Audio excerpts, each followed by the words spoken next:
यही हो गाइस, जिन्दगी भनेको यस्तै रहेछ होइन। अब कस्तो हो भने मेरो धेरै ठुलो धोका थियो भनौँ यहाँसम्म आउनको लागि। अब जस म चाहिँ पहिला जस नेपालतिर हुने बेलामा अब समुद्र हेर्ने टाइप भन्छन्, त्यहाँ बिच भन्छन् होइन। अब हामी चाहिँ समुद्र भन्छौँ, हेर्ने प्लान थियो। अहिले चाहिँ म जस फाइनली सक्सेसफुल भयो, आइयो यहाँ है। अनि यहाँ हेरौँ, हाम्रो साथीहरू पनि आछन्। त्यही हो, अहिले चाहिँ आएर खुसी पनि छु भनौँ होइन। अब फाइनली मान्छे चाहिँ बाँच्यो भने होइन, जस हामी मान्छेहरू चाहिँ बाँचियो भने चाहिँ फाइनली हामी जहाँ भए पनि जान सक्दो रहेछौँ भन्ने चाहिँ यति अनुभव भयो है। अनि आफूले देख्न सक्नुहुन्छ यतातिर। त्यही कारणले अहिले जहाँ हुनुहुन्छ बी ह्याप्पी भन्न चाहन्छु होइन सबैजनालाई। अनि राम्रोसँग बस्नुहोस्, चिन्ता ल्याउनु हुँदैन गाइस। त्यो होस्, अब लाइफलाई लिएर हल्का चाहिँ सिरियस हुनुपर्छ।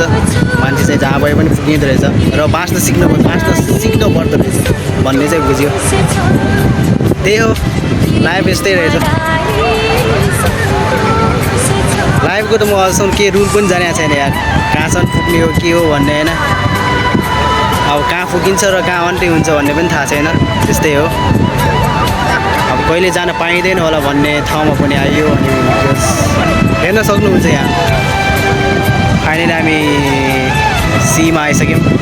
यही हो खुसी कुरा भनेपछि। अरू त के हेर्ने र, अब नाइटको सनसाइन अनि के भन्छन् सनरेहरू के भन्छन्, यो हल्का देखाइदिइहालौँ ल। त्यस्तै हो।